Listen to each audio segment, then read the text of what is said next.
Well, good morning. Sarah here from Winnipeg Nutrition. Today, I want to give you guys 3 keys to balancing your hormones.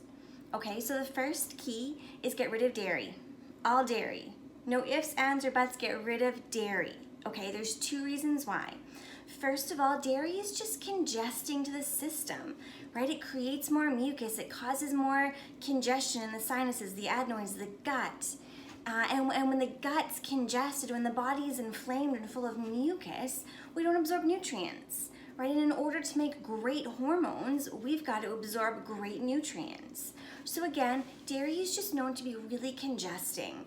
So it inhibits absorption of what we need to create hormones.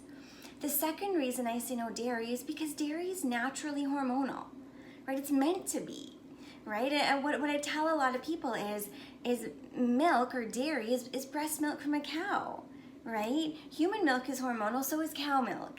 And if you're in a hormonally imbalanced state or you're trying to work to balance your hormones, you don't want to be taking in any other kind of hormone. So that's why I say no dairy, right? And the really great thing is there's so many alternatives.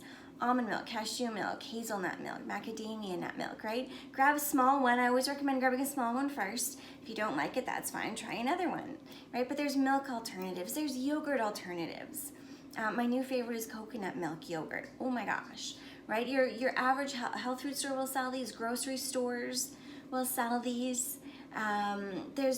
There are alternatives to cheese. Some people love them. Some people don't. I say give them a try. See what you think. Right? But the number one thing to balanced hormones is no interference from dairy. Okay, the second key is no sugar. Okay, just that simple. Sugar increases the hormone insulin in the body. And when insulin rises, estrogen rises. And most of the issues that us women have today surrounding hormones are from an estrogen dominance.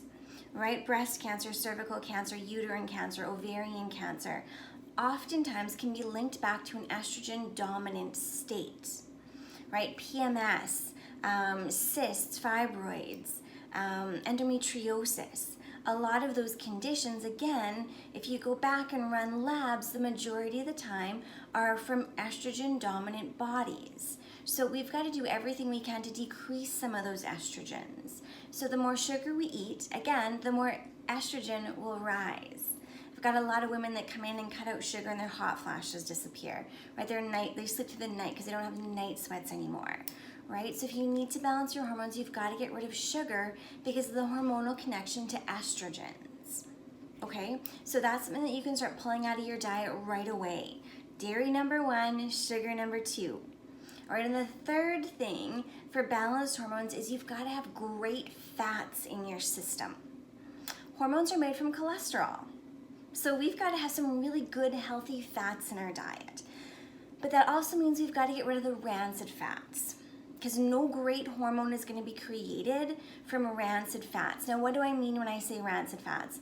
Your canola oils, your processed oils, get rid of those, right? You want the good, clean, healthy fats, the natural fats, right? Avocado oil, coconut oil, right? You could use ghee instead of butter.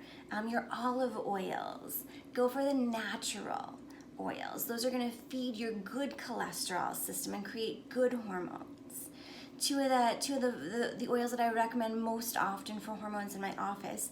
One is evening primrose oil. So it's a plant-based, balanced omega-3, 6, 9 oil. It feeds the hormone system. You can grab evening primrose oil at any health food store, but that is an awesome, awesome oil for hormone balancing. My other suggestion is always phosphatidylcholine. Now I know it's a mouthful. Okay, but phosphatidylcholine, again, is an omega oil that feeds the cell. So the ratio in phosphatidylcholine is actually the same ratio as your cell membrane. So when you feed that cell wall, nutrients get in, toxins get out, right? And when it comes down to balancing the body, healing the body, right, you've got to have health at a cellular level.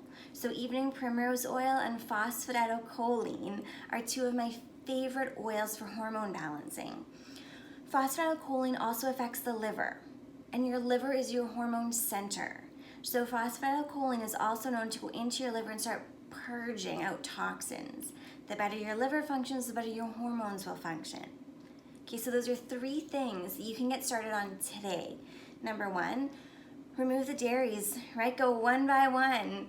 Number 2, the sugars, right? Do your very best to clean out sugars wherever you can and have a low sugar diet.